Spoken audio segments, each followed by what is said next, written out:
ఇవాళ రేవంత్ రెడ్డి ఒక కొత్త కథ చెప్పిండు. గాడెన్నో మాట్లాడుకుంటూ అంటుండు, ఏమంటుండు, కేసీఆర్ ఇంటి మీద కాకి మా ఇంటి మీద వాళ్తే ఒక్కటే దెబ్బకు తుపాకీ తోని లేపి అవతలేస్తాం.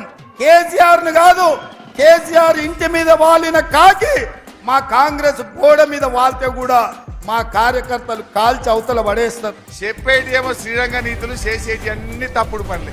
నేను అడుగుతున్నా రేవంత్ రెడ్డి, మాటలు ముద్దుగా చెప్తావు, నీవు చేసే చేష్టలు చక్కగా లేవు. ఆ ఇంటి మీద వాళ్ళనే కాకి ఇంటి మీద వాళ్ళని అన్నావు కదా, మరి నీ చేవెళ్ళ ఎంపీ అభ్యర్థి రంజిత్ రెడ్డి ఎవరు?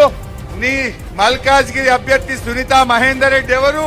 నీ వరంగల్ అభ్యర్థి కడియం కావ్య శ్రీహరి ఎవరు? నువ్వు సికింద్రాబాద్ లో పోటీ చేస్తున్న దానం నాగేందర్ ఎవరు? కాకులను వాళ్ళని అన్నావు, గద్దలను ఎత్తుకపోయినావు రేవంత్ రెడ్డి. నువ్వు మాట్లాడే హక్కే నీకు లేదు. అన్ని అబద్ధాలు, అన్ని జూటా మాటలు మాట్లాడతాడు ఈ రేవంత్ రెడ్డి. Please subscribe.